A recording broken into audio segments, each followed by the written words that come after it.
నమస్తే welcome to వి3 news లక్ష్యం సమాజహితం. Doctor BR Ambedkar 68వ వర్ధంతిని పురస్కరించుకొని అంబేద్కర్ యువజన సంఘం అధ్యక్షుడు దైదా శ్రీనివాస్ ఆధ్వర్యంలో ఎస్సీ వెల్ఫేర్ ఉద్యోగుల సంఘం మిర్యాలగూడ సబ్ కలెక్టర్ ఆఫీస్ నుండి ర్యాలీగా బయలుదేరి సాగర్ రోడ్డులోని అంబేద్కర్ విగ్రహాలకు పూలమాలలు వేసి నివాళులర్పించారు. ఎంఆర్పీఎస్ జాతీయ నాయకులు దైదా సత్యం మాట్లాడుతూ ప్రముఖ భారతీయ న్యాయవాది, ఆర్థిక శాస్త్రవేత్త, రాజకీయ నేత, సంఘ సంస్కర్త డాక్టర్ బిఆర్ అంబేద్కర్ అంటరానితనం, కుల నిర్మూలన కోసం ఎంతో కృషి చేశాడని అన్నారు. అతను స్వాతంత్ర భారతదేశపు మొట్టమొదటి కేంద్ర న్యాయశాఖ మంత్రిగా పనిచేశారని కొనియాడారు.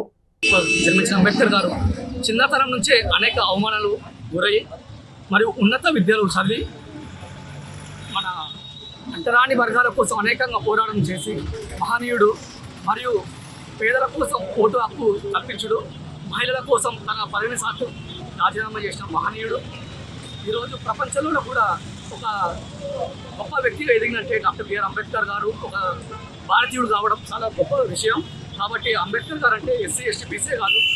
ఆయన అసమానతలకు వ్యతిరేకంగా లక్ష సాహితీ కృతులను రాసిండు. దానికి మన ఐక్యరాజ్య సమితి కూడా గుర్తించి అసమానతలపై అలుపెరగని పోరాటం చేస్తూ నిశ్చయం పట్ల వ్యవస్థపై యుద్ధం చేసినటువంటి ఆ మహానుభావుని గుర్తించి ఐక్యరాజ్య సమితి ఆయనని ప్రపంచ మేధావిగా గుర్తించి ఆయన జన్మదినాన్ని కూడా ఈ ప్రపంచ జ్ఞాన దినోత్సవంగా ప్రకటించినందుకు సందర్భంగా అందరికీ కూడా ధన్యవాదాలు తెలియజేస్తున్నాం. అయితే ఆయన కార్మిక శాఖ మంత్రిగా, న్యాయశాఖ మంత్రిగా ఉండి మహిళలకు ఆస్తి హక్కు, కార్మికులకు కనీస వేతన చట్టం, పని దినాలు ఇవన్నీ కూడా ఆయన పుణ్యమైన విషయాన్ని చాలామందికి తెలియదు. సందర్భంగా మనం గుర్తు చేసుకోవాల్సినటువంటి అవసరం ఉంది.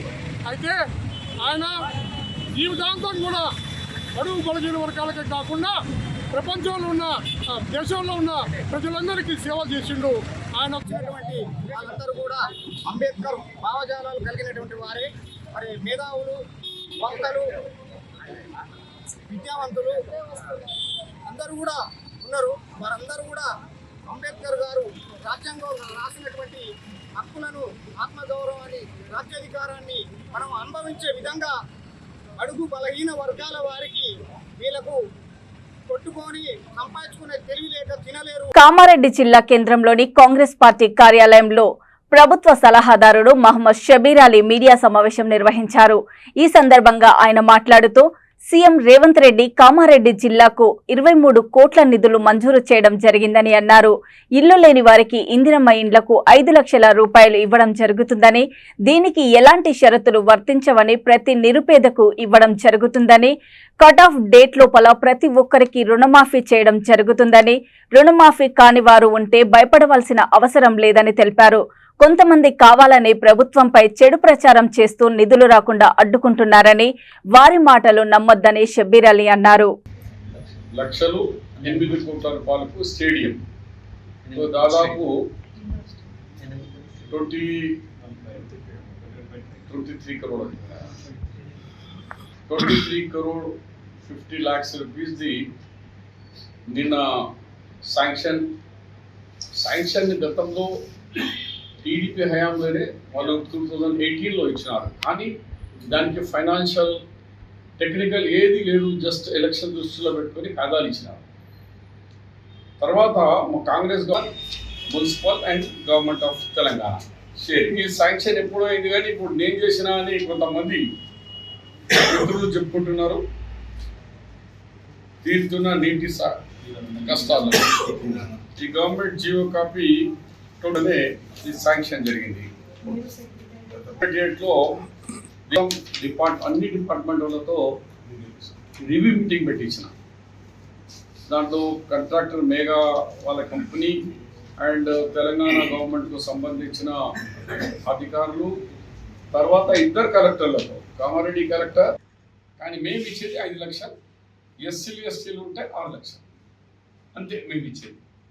కానీ అప్ టు యూ, మీ దగ్గర దేవుడు ఇచ్చిన డబ్బులు ఎక్కువ ఉంటే మీరు ఇంకా మంచిగా 4 ఇన్స్టాల్మెంట్లు ఇస్తాం.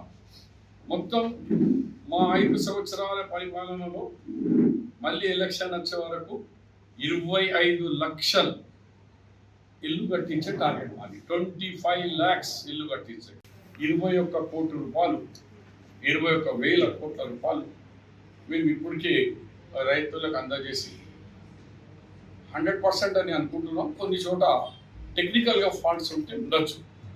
అవి కూడా టెక్నికల్గా ఉన్న వాళ్ళకు కూడా భయపడద్దు. మళ్ళీ ఈ ప్రభుత్వం దాన్ని కూడా టైం ఇచ్చి ఎవరెవరికి రేషన్ కార్డులో పేరు తప్పుపడినా, దాంట్లో లైన్ రికార్డులో తప్పుపడినా అందువల్ల వాళ్ళకు కూడా రెక్టిఫై చేసి ఇచ్చే ప్రయత్నం చేస్తారు. కొందరు ఏమంటున్నారు, మీరు అప్పుడు 31,000 కోట్లని ఇప్పుడు 20 క్లోజ్ అయిపోయింది. ఇప్పుడు గవర్నమెంట్ మొత్తం ఉంది అని మేము కట్ ఆఫ్ డేట్ ఇచ్చాము. కట్ ఆఫ్ డేట్ ఈ డేట్ నుంచి ఈ డేట్ వరకు అన్నాం, కానీ మేము మొత్తం ఉన్నోనికి వాక్యం. మేడ్చల్ జిల్లా బోడుపల్ మున్సిపల్ కార్పొరేషన్ కాలనీ సంక్షేమ సంఘాల సమైక్య చైర్మన్ రాపోలు రాములు ఆధ్వర్యంలో బాబాసాహెబ్ అంబేద్కర్ 68వ వర్ధంతి వేడుకలను ఘనంగా నిర్వహించారు. ఈ సందర్భంగా ఆయన మాట్లాడుతూ అణగారిన వర్గాలను పైకి తీసుకురావడానికి కష్టనష్టాలకు ఓర్చి రాజ్యాంగాన్ని రచించి న్యాయం జరిగే విధంగా రాజ్యాంగంలో పొందుపరిచి మహిళలకు సైతం స్వేచ్ఛ స్వతంత్రాలను కల్పించిన మహనీయుడని కొనియాడారు. ఈ కార్యక్రమంలో federation vice chairman Srinivas Reddy, అధ్యక్షులు అబ్రహాం లింకన్, ఉపాధ్యక్షులు రామకృష్ణారెడ్డి, గౌరవ అధ్యక్షులు చిత్రంజన్, నరసయ్య, ప్రవేశం సభ్యులు తదితరులు పాల్గొన్నారు. డాక్టర్ బాబాసాహెబ్ అంబేద్కర్ గారి యొక్క 68వ వర్ధంతి సందర్భంగా బోడుపల్ మున్సిపల్ కాలనీ సంక్షేమ సంఘాల సమాఖ్య ఆధ్వర్యంలో కార్యాలయంలో ఘనంగా వారికి నివాళులు అర్పించడం జరిగింది. ఈ సందర్భంగా నేను వారు చేసినటువంటి సామాన్య విషయం కాదు. ఆయన ప్రపంచంలోనే అత్యధిక విద్యావంతుడు. ఆయన చేసిన డిగ్రీలు ఎవరు కూడా చేయలేరు. ఆయన చదువుకున్న పాఠశాలలో ఆయన తరగతి గదిలో కూర్చొని చదువుకోలేదు. తరగతి బయట కూర్చొని ఆయనకు పర్మిషన్ లేదు. నీళ్లు తాగడానికి అవకాశం లేదు. నీళ్లు తాగితే ముట్టుకుంటారు, అంటుడవుతుందని చెప్పి దూరం పెట్టిన సంఘటన. దేవాలయాలకు ప్రవేశం లేదు, బడిలోకి ప్రవేశం లేదు. అలాంటి పరిస్థితుల్లో పట్టుదలతో ఉండి ప్రపంచంలోనే ఇలా కొలంబియా యూనివర్సిటీ కానీ, తర్వాత లండన్ స్కూల్ ఆఫ్ ఎకనామిక్స్లో కానీ పెద్ద పెద్ద డిగ్రీలు చేసి ఇలా భారతదేశానికి ఒక భారతరత్నగా ఆదర్శంగా నిలిచినటువంటి మహనీయుడు డాక్టర్ బాబాసాహెబ్ అంబేద్కర్. ఆయన ఇక్కడే కాదు, ఇలా ప్రపంచవ్యాప్తంగా ఆయనకు ఘనంగా ప్రపంచమే నివాళులు అర్పిస్తూ ఉన్నది. వియత్నాంలో మరి 20 ఏళ్ళ యుద్ధం తర్వాత అమెరికాతోని యుద్ధం చేసింది వియత్నాం. యుద్ధం తర్వాత మరి గెలిచింది. వాళ్ళు చాలా చిన్న దేశం. అమెరికా మీద గెలవడం అంటే మరి సామాన్య విషయం కాదు. ఒక విలేకరు అడిగిండు, అయ్యా మరి మీరు ఏ విధంగా మీరు గెలిచిండ్రు, అంత పెద్ద దేశంతో పవర్ఫుల్ కంట్రీతో మీరు ఏ విధంగా గెలిచిందంటే, నేను ఒక మహనీయుని చరిత్ర చదివిన ఆయన్నే బాబాసాహెబ్ అంబేద్కర్. ఆయన ఉద్యమాల వల్లనే నేను సాధ్యమైంది అని చెప్పి ఆయన అంత గొప్పగా చెప్పుకున్నాడు. ఇలా ఆయన సమాధి మీద ఆయన పేరు రాయలేరు. మీరు ఎప్పుడైనా ఉక్రెయిన్ వెళ్తే, అక్కడ వియత్నాం వెళ్తే చూడండి, ఇది అంబేద్కర్ శిష్యుని సమాధి అని మాత్రమే రాసి ఉంటారు. కాబట్టి అట్లాంటి వాళ్ళు గుర్తించరు. మన దగ్గర మాత్రము ఇంకా ఆయనను చిన్నతనంగానే చూసే పరిస్థితి ఇక్కడ ఉంది. ఇది కూడా మారాలి. అందులో మహిళలు సమాజంలో వాళ్ళకి ఏ విధంగా జీతం ఇస్తున్నారో ఆడవాళ్ళకి కూడా అదే విధంగా ఇవ్వాలని చెప్పేసి వాటి గురించి చాలా పోరాడే వ్యక్తి, హక్కుల గురించి వీటన్ని గురించి మన బాబాసాహెబ్ అంబేద్కర్ గారు. అటువంటివి మనకంటే ఎక్కువగా ఈ రోజు చేయాల్సిన అవసరం మహిళలకు ఉంది. తగిన గుర్తు పెట్టుకుని వచ్చేసారి మీరంతా మొబైల్ చేసి మాకంటే ఎక్కువ మందిని ఇక్కడ తీసుకురా. వెలమ సామాజిక వర్గాన్ని అసభ్య పదజాలంతో దూషించిన షాద్నగర్ ఎమ్మెల్యే వీరపల్లి శంకర్ పై ఆల్ ఇండియా వెలమ అసోసియేషన్ పోలీసులకు ఫిర్యాదు చేసింది. శాసనసభ్యుడిగా ఉంటూ ఒక కులాన్ని ఉద్దేశించి చేసిన వ్యాఖ్యలను వెలమ సామాజిక వర్గం ఖండించింది. 24 గంటల్లో ఎమ్మెల్యే క్షమాపణ చెప్పాలని వారు డిమాండ్ చేసింది. లేని పక్షంలో ఆయన ఇంటిని ముట్టడిస్తామని హెచ్చరించారు. ఈ రోజు షాద్నగర్ ఎమ్మెల్యే వీర్లపల్లి శంకర్ గారు వెలమ జాతి పైన ఏదైతే భాష వాడారో అది చాలా ఆక్షేపణీయము. ఆయన మా వెలమ జాతి గురించి కానీ వెలమ జాతిని తొక్కుతామని చంపుతామని బెదిరియడం అనేది దర్జతగ్గ విషయం కాదు. ఆయనకు మీ ద్వారా ఆయనకు తెలియజేయండి ఏంటంటే, ఒక బాధ్యత పదవిలో ప్రజాస్వామ్యయుతంగా ఎన్నికైన ఎమ్మెల్యే అన్ని జాతుల్ని ఒకే రకంగా చూసుకోవాలి. అందులో కొన్ని కులాలను వేరుగా కొన్ని కులాలను ఒక రకంగా చూసుకోవడం అనేది కరెక్ట్ కాదు. ఈ విషయం పైన సీఎం గారు రేవంత్ రెడ్డి గారు కూడా దృష్టి దాల్చి ఆయన పైన చర్యలు తీసుకోవాలి. లేకపోతే మేము తదుపరి కార్యాచరణ ప్రకటిస్తాము. కావాలని అసెంబ్లీ కూడా ముట్టడించడానికి మేము వెనుకాడము. ఆయన 24 గంటల్లో మా కులానికి పైన చేసిన అభియోగం పైన ఆయన క్షమాపణ చెప్పాలి. బేషరతుగా చెప్పలేదో ఆయన ఇంటిని ముట్టడించడానికి కూడా మేము వెనుకాడము. నగర్ ఎమ్మెల్యే గారు మాట్లాడిన భాష చాలా అవమానకరంగా ఉంది. వెల్మ జాతిని కించపరుచుకుంటూ చాలా అవమానకరంగా మాట్లాడినాడు. దానికి బేషరతుగా క్షమాపణ చెప్పకపోతే ఆదివారం రోజు షాద్నగర్లో ఆయన ఇల్లు ముట్టడి చేస్తాము. అదర్వైజ్ కాకపోతే అసెంబ్లీ సెషన్లో స్టార్ట్ అయిన తర్వాత అసెంబ్లీ ముట్టడి కూడా తెలంగాణ వ్యాప్తంగా ఉన్న వెల్మ జాతి మొత్తం అసెంబ్లీ ముట్టడి చేయడానికి కూడా వెనుకాడమని ప్రతి ఒక్కరి జాతి గురించి చాలా అవమానకరంగా మాట్లాడుతున్నారు. ఈ మధ్యన వెల్మ జాతి ఏం అన్యాయం చేసింది అని మేము ప్రశ్నిస్తున్నాము ప్రతి ఒక్కరిని. కాంగ్రెస్లో ఉన్న వెల్మ ఎమ్మెల్యేలు కూడా దయచేసి స్పందించండి. ఇకనైనా మీరు ఇప్పటికైనా జాతి గురించి ఇంత కించపరుస్తూ మాట్లాడుతుంటే మీకు చీము రక్తం లేదా శరీరంలో? మీరు మనిషిలో మీ దాంట్లో రక్తం ప్రవహిస్తలేదు. దయచేసి మీరు కూడా సమాధానం చెప్పండి దీనికని మేము విన్నవించుకుంటున్నాం. Thank you. ఈరోజు షాద్నగర్ ఎమ్మెల్యే మాట్లాడిన మాటలు తీవ్రంగా ఖండిస్తున్నాము. ఒక వెలమ జాతిని కించపరుస్తూ మాట్లాడడం ఇది సభ్యత కాదు. ఒక ఉన్నతమైన పదవిలో ఉంటూ ఇలా ఒక ప్రత్యేకమైన ఒక జాతిని కించపరుస్తూ మాట్లాడడం ఇది సభ్యత కాదు. 24 గంటల్లో మీరు పబ్లిక్గా బహిరంగంగా క్షమాపణ చెప్పాలి. లేని పక్షంలో మేమందరము మీ ఇంటిని. తెలంగాణలో కాంగ్రెస్ ప్రభుత్వం అధికారాన్ని చేపట్టి ఏడాది పూర్తి అయిన సందర్భంగా చార్మినార్ ఇన్ఛార్జ్ ముజీజ్ ఉల్లా షరీఫ్, బహదూర్పుర ఇన్ఛార్జ్ పులిపాటి రాజేష్ కుమార్, చంద్రయానగుట్ట ఇన్ఛార్జ్ బోయ నగేష్, యాకుత్పుర ఇన్ఛార్జ్ కె రవిరాజ్ ఆధ్వర్యంలో చారిత్రాత్మకమైన చార్మినార్ వద్ద ప్రజాపాలన విజయోత్సవాలను ఘనంగా నిర్వహించారు. ఈ కార్యక్రమానికి ముఖ్య అతిథిగా రవాణా శాఖ మరియు బీసీ సంక్షేమ శాఖ మంత్రి, హైదరాబాద్ జిల్లా ఇన్ఛార్జ్ పొన్నం ప్రభాకర్, రాజ్యసభ సభ్యుడు అనిల్ కుమార్ యాదవ్, ఖైరతాబాద్ ఎమ్మెల్యే దానం నాగేందర్, ఎమ్మెల్సీ అమీర్ అలీఖాన్, గ్రంథాలయ శాఖ చైర్మన్ రియాజ్ పాల్గొన్నారు. ఈ సందర్భంగా పొన్నం ప్రభాకర్ మాట్లాడుతూ రాష్ట్ర ప్రభుత్వంపై బీజేపీ, బీఆర్ఎస్ అడ్డదిడ్డమైన ఆరోపణలు, దుష్ప్రచారాన్ని మానుకోవాలని అన్నారు.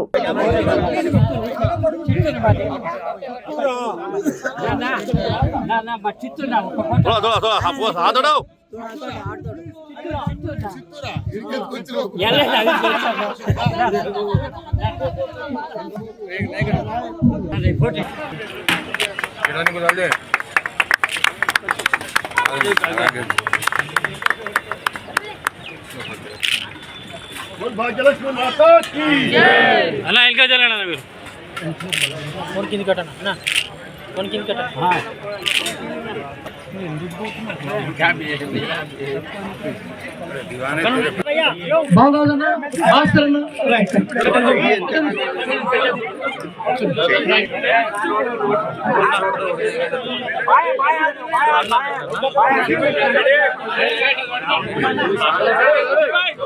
మహబూబాబాద్ జిల్లా మండలము నడివాడ గ్రామంలో మహబూబాబాద్ శాసనసభ్యులు డాక్టర్ బుక్యా మురళీనాయక్ ముఖ్య అతిథిగా హాజరై అంగన్వాడీ కేంద్రాన్ని ప్రారంభించారు. అనంతరం విద్యార్థులకు యూనిఫామ్లు పంపిణీ చేశారు. ఈ సందర్భంగా ఆయన మాట్లాడుతూ కాంగ్రెస్ ప్రభుత్వం వచ్చాక ఏవైతే ఫ్రీ స్కూల్స్ ఉన్నాయో ఈ స్కూళ్లలో చిన్నపిల్లల నుంచి 6 సంవత్సరముల వరకు అక్షరాభ్యాసం చేసుకుంటూ పిల్లలను మంచి ఎడ్యుకేషన్ విధంగా ప్రిపేర్ చేసే భాగంలోనే కాంగ్రెస్ ప్రభుత్వం పిల్లలకు మంచి పోషకాహారము, ప్రతి ఒక్క విద్యార్థికి గుడ్లు ఉండాలని, కార్పొరేట్ సెంటర్ల స్థాయిలో అభివృద్ధి చెందాలని, పేద బడుగు బలహీన వర్గాల పిల్లలకు కూడా కార్పొరేట్ స్థాయిలో విద్య, వైద్యం ఉండాలనే ఉద్దేశంతోటే మన కాంగ్రెస్ ప్రభుత్వం పెద్దపీట వేస్తుందని ఆయన గుర్తు చేశారు. ఈ కార్యక్రమంలో అంగన్వాడీ టీచర్ స్వరూప, సంబంధిత అధికారులు, విద్యార్థులు, నాయకులు పాల్గొన్నారు. ఇక వార్తలు ముగించే ముందు ముఖ్యాంశాలు మరోసారి చూస్తూనే ఉండండి. V3 న్యూస్, లక్ష్యం సమాజహితం. నమస్తే. ఫోటోలు తీసుకుంటూ పోతాను సార్. ఇక్కడ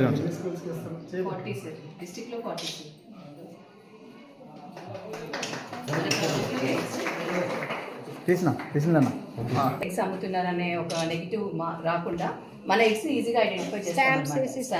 వాళ్ళు బయట కూడా ఎక్కడ సేల్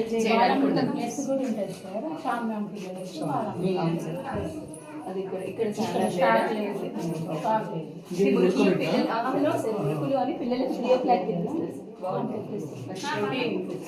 స్నాక్స్ ఐటమ్ స్నాక్స్ ఇవి 3 ఇట్లా పెట్టాలి. ఇవి మనము ప్రెగ్నెంట్ అండ్ యాక్టివిటీస్ ట్రైండ్ అయ్యి ఉన్నారు సార్. టీచర్స్ అందరికీ కూడా ట్రైనింగ్ ఇచ్చారు.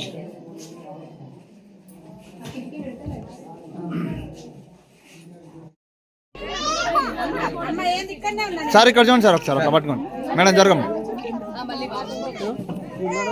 సార్, చూడండి సార్. మన మహబూబాద్ మండలంలోని నడివాడ గ్రామ పంచాయతీలో ఉన్నటువంటి ప్రీ స్కూల్ అంగన్వాడీ కేంద్రంలో ఈరోజు ఆ పెయింటింగ్ పూర్తి చేసి ఈరోజు నన్ను ముఖ్య అతిథిగా పిలిపించినటువంటి మన డిఎస్ఓ మేడం గారు, అదేవిధంగా మన సిడిపిఓ గారు, అదేవిధంగా సూపర్వైజర్ గారు, మన స్థానిక టీచర్, అదేవిధంగా ఇక్కడ ఉన్నటువంటి అంగన్వాడీ టీచర్లు, ఆయాలు, ప్రెస్ మీడియా, ప్రింట్ మీడియా సోదరులకు, అలాగే నా దైవ సమానమైనటువంటి నా కాంగ్రెస్ పార్టీ కార్యకర్తలందరికీ పేరు పేరున ధన్యవాదాలు. కాంగ్రెస్ ప్రభుత్వం అధికారంలోకి వచ్చిన తర్వాత ఏవైతే ప్రీ స్కూల్స్ ఉన్నాయో, అంటే పుట్టిన పిల్లలు అప్పటి నుంచి వాళ్ళకి 6 సంవత్సరాల వరకు ఇక్కడ వాళ్లకు అక్షరాభ్యాసం చేసుకుంటూ మనం స్కూల్కి వాళ్ళను ప్రిపేర్ చేసే భాగంలోనే మన కాంగ్రెస్ ప్రభుత్వం ఆయా అంగన్వాడీ కేంద్రాలకు పెయింట్లు వేయాలని చెప్పేసి ప్రతి స్కూల్కి 40,000 రూపాయలు శాంక్షన్ చేయడం జరిగింది. ఆ డబ్బుతోనే ఇప్పుడు అన్ని పెయింటింగ్ వేసుకుంటూ పిల్లలకు ఆకర్షణీయంగా ఉండే విధంగా, పిల్లలు చూడగానే గుర్తుపట్టే విధంగా కొన్ని బొమ్మలను తీర్చుకుంటూ, అదేవిధంగా పిల్లలకు పోషకాహారాలు ఉండాలి అని చెప్పేసి రోజుకు ఒక గుడ్డు, అదేవిధంగా సాయంత్రం పూట స్నాక్స్ కూడా పిల్లలకు ప్రోటీన్ డైట్ ఇచ్చుకుంటూ, వాళ్ళకు మధ్యాహ్నం భోజనం కూడా ఇక్కడే పెడతారు. పిల్లలకు చిన్నప్పటి నుంచే వాళ్ళ శక్తి సామర్థ్యాలు పెంచడానికి, వాళ్ళ ఆలోచన విధానం పెరగాలనే ఉద్దేశంతో అనేక ఆట వస్తువులను కూడా వాళ్ళకి ఇక్కడ ఇవ్వడం జరిగింది. ఇవన్నీ చూస్తూ ఉంటే మన కార్పొరేట్ స్థాయిలో అంగన్వాడీ కేంద్రాలకు అభివృద్ధి చెందాలి. ఇక్కడ ఉన్నటువంటి పేద బడుగు బలహీన వర్గాల పిల్లలు కూడా కార్పొరేట్ స్థాయి వైద్యం వాళ్ళకు ఉండాలి ప్రీ స్కూల్ పిల్లలకు అని చెప్పేసి ఒక మంచి ఆలోచనతోటి ప్రభుత్వం ఇప్పుడు నిజంగా కూడా విద్యా వైద్యానికే మొదటి పీట వేస్తుంది మన కాంగ్రెస్ ప్రభుత్వం, మన ప్రజా ప్రభుత్వం. ఇక్కడ చాలా మంది 66 పిల్లలు ఉన్నారు, ఒక్కరు కూడా మహబూబాద్ కి ప్రీ స్కూల్ కి పోట్లేస్తారని చెప్తే నిజంగా నా గుండె ఉప్పొంగిపోయింది. ఎందుకంటే చాలా మంది తల్లులు వాళ్ళ పిల్లలు బాగా చదువుకోవాలని చెప్పేసి కార్పొరేట్ స్థాయి స్కూల్లో పంపిస్తూ ఉంటే, ఇక్కడ పిల్లలందరూ ఇక్కడ చాలా బాగా ఇక్కడ వాళ్ళకి ఆహారంతో పాటుగా వాళ్ళ ఆలోచన విధానం పెరిగే విధంగా వాళ్ళకి ఆట వస్తువులు ఇచ్చుకుంటూ పిల్లల్ని తమ సొంత పిల్లల్లాగా చూసుకుంటూ చాలా జాగ్రత్తగా ఇక్కడ ఉన్నటువంటి అంగన్వాడీ కేంద్రాన్ని అభివృద్ధి చేసే విధంగా ఇక్కడ స్థానిక టీచర్, అదేవిధంగా మన సూపర్వైజర్ గారు, మన ఆయాలందరూ కష్టపడి పనిచేస్తున్నది. వారికి అందరికీ ప్రభుత్వం నుంచి మీకు ప్రత్యేక ధన్యవాదాలు, కృతజ్ఞతలు తెలియజేస్తూ రాబోయే రోజుల్లో కూడా మనకి ఇక్కడ ఇంటిగ్రేటెడ్ స్కూల్ ఒకటి తొందరలో రాబోతా ఉంది. ఇంటిగ్రేటెడ్ స్కూల్ అంటే 4వ తరగతి నుండి ఇంటర్ తో పాటుగా డిగ్రీ కూడా అదే క్యాంపస్ లో ఉంటది. ఒకే ఒక స్కూల్లో అన్ని బీసీ కులాలకు, ఎస్సీ ఎస్టీ మైనారిటీ పిల్లలందరికీ ఒకే క్యాంపస్ లో విద్యాభ్యాసం ఉండే విధంగా కాంగ్రెస్ ప్రభుత్వం ఒక గొప్ప చారిత్రాత్మకమైన ఇంటిగ్రేటెడ్ స్కూల్ తీసుకురాబోతా ఉంది. అందుకే ఇప్పుడున్నటువంటి అంగన్వాడీ కేంద్రాలను 3వ తరగతి వరకు పెంచాలని ఒక మంచి ఆలోచనతోటి ప్రభుత్వం ఉంది. అందుకే మొదటి బాధ్యత మీది. చిన్నప్పుడు మొక్కను ఎలా తయారు చేస్తారో, ఎప్పుడైతే వంగితే దాన్ని చక్కగా మనం కర్రపుల్ల వేసి దానికి నిటారుగా నిలబడేటట్టుగా మనం ఎట్లయితే మొక్కను మనం తయారు చేస్తామో ఆ రకంగా పిల్లలను మంచిగా తీర్చిదిద్దే బాధ్యత మీది. మీరు ఏ రకంగానైతే వాళ్ళు తయారు చేస్తారో 4వ తరగతిలో వాళ్ళకి ఇంటిగ్రేటెడ్ స్కూల్ అడ్మిషన్ దొరికి ఆ రకంగా అదే డిసిప్లిన్ తోటి వాళ్ళ జీవితం వాళ్ళు మంచిగా చదువుకుంటూ జ్ఞానవంతులై ప్రజలకు వాళ్ళకు ఒక సామాజికకి వాళ్ళు సహాయపడే విధంగా వాళ్ళు తయారవుతారు. వాళ్ళని గొప్ప ఆదర్శాలతో మనం తీర్చిదిద్దాలని చెప్పి ఈ గొప్ప అవకాశం ఇచ్చినటువంటి డిడబ్ల్యూ మేడం గారికి, సూపర్వైజర్ గారికి, సిడిపిఓ గారికి, అదేవిధంగా టీచర్స్ కి, పిల్లలందరికీ పేరు పేరు ధన్యవాదాలు తెలియజేస్తాను.